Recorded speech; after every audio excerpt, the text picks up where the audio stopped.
In today's topic, we are going to discuss on the obturation technique. There are various obturation techniques, but in this video, we are going to discuss only three.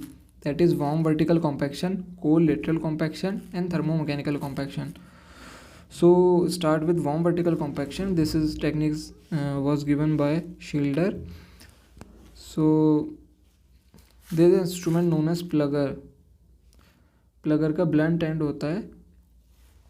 सो इसमें हम सबसे पहले क्या करते हैं, 0 जो हमारी working length है, जो for example this is our working length, so उससे हम 0.5 to 2 mm short GP use करते हैं.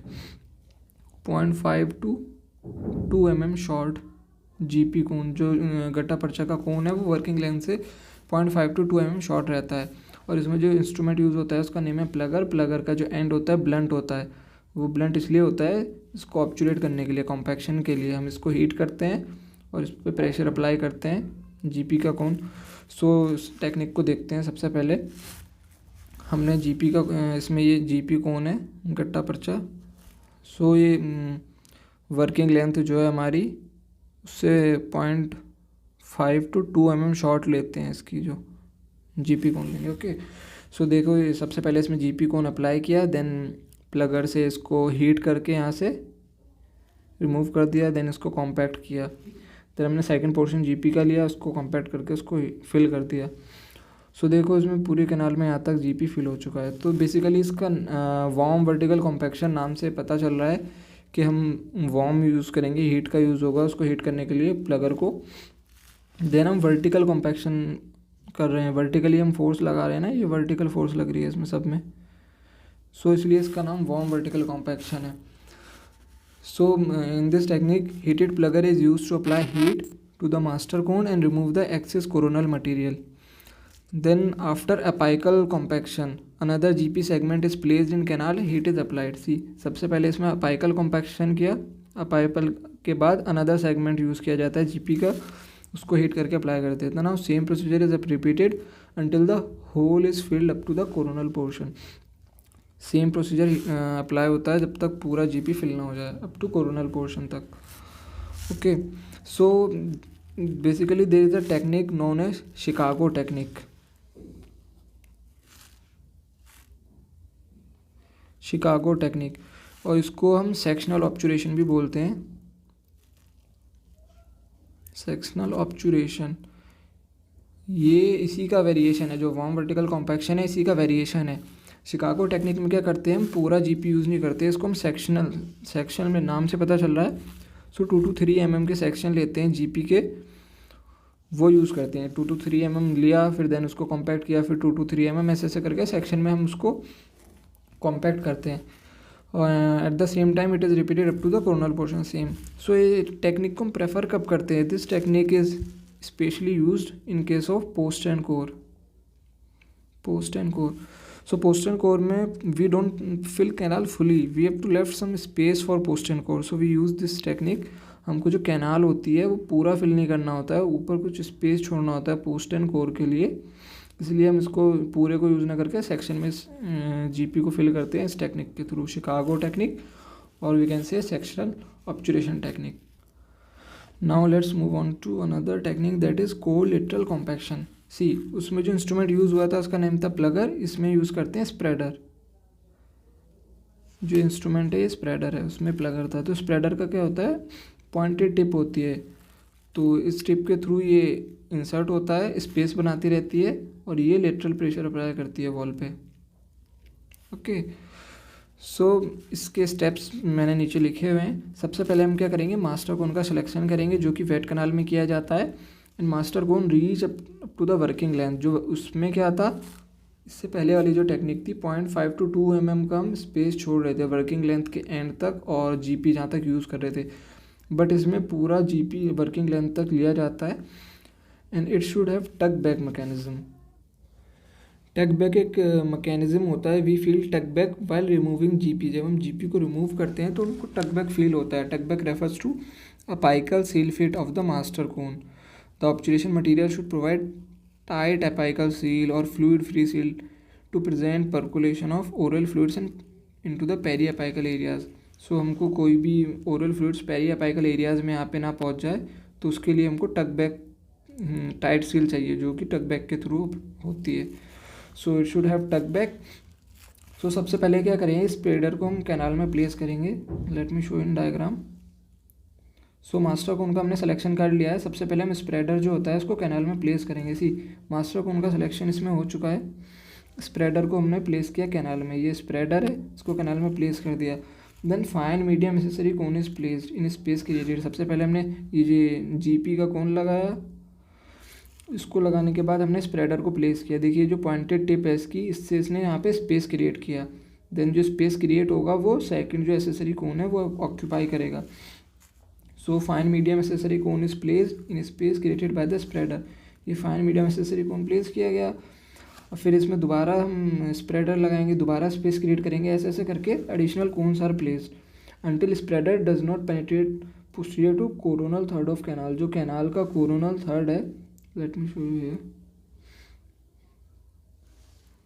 सी जो एक कैनाल है इसका जो कोरोनल थर्ड है यहाँ तक, ये जो 3 पार्ट में डिवाइड किया गया है ना इसको, तो इसका जो कोरोनल थर्ड है, जब तक हमारा स्प्रेडर यहाँ तक इससे पोस्टीरियरली नहीं जा पाएगा, यहीं तक रह पाएगा, तब तक हम इसको ऐसे कर करके सारे जीपी कोन प्लेस करते रहेंगे, एसेसरी कोन जो होते हैं। Now excess cone is removed by heat and proper seal is done. So यहाँ तक जैसे आ गया है तो हम इसको हीट करेंगे और जो एक्सिस कोन है इसको यहाँ से रिमूव कर देंगे। सो ये हमारे यहाँ तक ऑब्चुरेशन हो चुका है। एंड इसमें जो स्प्रेडर है वो लेटरल प्रेशर अप्लाई कर रहा है, और इसलिए इसको कोल्ड और कोई भी हीट के थ्रू हम जीपी मेल्ट नहीं कर रहे हैं। इसमें हम स्पेस क्रिएट कर रहे हैं स्प्रेडर के थ्रू, और एसेसरी जीपी कोन को इंसर्ट कर रहे हैं, तो इसलिए कोल्ड लेटरल कॉम्पैक्शन इस टेक्निक का नेम है। ओके, सो अब इसमें 2 पॉइंट आते हैं बहुत ज़्यादा इंपॉर्टेंट। सबसे पहले कि स्प्रेडर जो हम यूज़ कर रहे हैं उसका साइज़ क्या होना चाहिए और वो कितना टेपर होना चाहिए। सो सबसे पहले साइज़ की बात करें तो उसका साइज़ मास्टर कोन से ज़्यादा होना चाहिए। जो मास्टर कोन है जैसे आप देख रहे हैं, ये स्प्रेडर का साइज़ इससे ज़्यादा है। एंड सेकंड पॉइंट है, it should reach 1 to 2 mm shorter to working length. So जो हमारी वर्किंग लेंथ है इसमें, तो वहाँ से 1 to 2 mm, देखिए यहाँ तक पहुँच पा रहा है ना, 1 to 2 mm शॉर्टर जो वर्किंग लेंथ है वहाँ तक इसको पहुँचना चाहिए। ओके, सो इसमें वर्किंग लेंथ बोल दो, या इसका दूसरा हम बोल सकते हैं मास्टर कोन, क्योंकि मास्टर कोन इसमें वर्किंग लेंथ के इक्वली लिया जाता है। ऐसा नहीं है जैसे पहले टेक्निक में हम कम ले रहे थे, इसमें इक्वली रहता है। सो साइज़ हम देख चुके हैं कि कितना ज़्यादा होना चाहिए और कहाँ तक उसको should reach 1 to 2 mm shorter to working length. ये 2 पॉइंट हो गए। नाउ बात करते हैं टेपर की। सो ये जो टेपर होना चाहिए कैनाल के इक्वली होना चाहिए। अगर लेस टेपर होगा तो वो कैनाल को कोरोनली शिफ्ट कर देगा, और अगर वो ज़्यादा टेपर होगा तो हमारा जो कोन है उसको अपाइकली शिफ्ट कर देगा। So it should be equal होना चाहिए कैनाल के। अब इसमें एक स्पेशल अपीयरेंस की बात होती है, wiggly appearance. Wiggly appearance of master cone in radiograph is suggestive of obstruction in apical 1/3 of canal after cleaning and shaping. जिसका मतलब है कभी कभी क्या होता है, देखिए जैसे ऑब्चुरेशन है, यहाँ पे कोई भी किसी वजह से ऑब्चुरेशन प्रॉपर क्लीनिंग नहीं हो पाई, फॉर एग्जांपल यहाँ पे कुछ ऑब्चुरेशन है, हम अच्छे से क्लीनिंग नहीं कर पाए हैं, इसको शेपिंग नहीं कर पाए प्रॉपर। सो जब हम इसमें जीपी इंसर्ट करेंगे, ये जीपी इंसर्ट करेंगे तो ऑब्स्ट्रक्शन की वजह से वो उसमें विगली अपीयरेंस आ जाता है। सो विगली अपीयरेंस अपाइकल 1/3 पोर्शन में आता है, जैसे ये देखिए आप इसमें डायग्राम में। सो इसका क्या मतलब है, इसका मतलब है कि प्रॉपर आपने कुछ ऑब्स्ट्रक्शन आ गया है उस एरिया में, प्रॉपर क्लीनिंग शेपिंग हमको दोबारा से जीपी को बाहर निकालेंगे, देन दोबारा से प्रॉपर क्लीनिंग और शेपिंग करनी पड़ती है। So this is known as the wiggly appearance. Now third technique की हम बात करें, thermomechanical compaction. So in this technique thermo means heat, mechanical means by mechanical method, and हम इसको कॉम्पैक्शन करेंगे।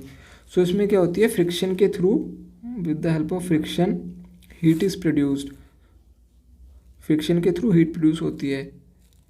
सो friction generate heats and it cause loss of energy in the form of heat.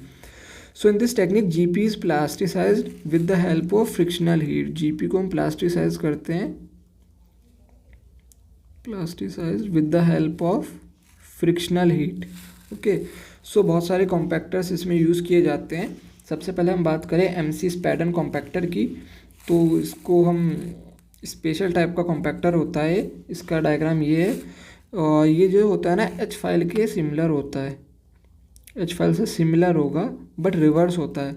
Means आप इसमें देखिए ये जो इसके blades हैं ये ऐसे हैं ना, और एच फाइल में अपोजिट होते हैं, एच फाइल में ऐसे होता है। सो देखने में सिमिलर है एच फाइल जैसा बट अपोजिट है, इसके जो ब्लेड्स की डायरेक्शन है दोनों की अपोजिट है। Okay, so it is similar to H file but in reverse. So इसको क्या करते हैं, जो एमसी स्पैडन स्प्रेडर है, सॉरी एमसी स्पैडन कॉम्पैक्टर है, इसको हम रोटेट करते हैं एट 20,000 RPM। जब ये 20,000 RPM से रोटेट किया जाता है तो जो जीपी कोन होता है वो फ्लो होना शुरू हो जाता है apically and laterally. So thermally heat generate हो रही है क्योंकि हम इसको रोटेट कर रहे हैं, तो इसलिए इस टेक्निक को थर्मो मैकेनिकल कॉम्पैक्शन बोलते हैं। सो इसमें जो और दूसरे कॉम्पैक्टर्स यूज़ किए जाते हैं, पहला हो गया एमसी स्पैडन कॉम्पैक्टर, देन दूसरा होता है माइक्रोसील कंडेंसर। ये माइक्रोसील कंडेंसर है और ये बना होता है निकल टाइटेनियम मटेरियल का। ओके, अब इसमें जो तीसरा आता है वो है इंजन प्लगर। ये जो है आपका इंजन प्लगर है।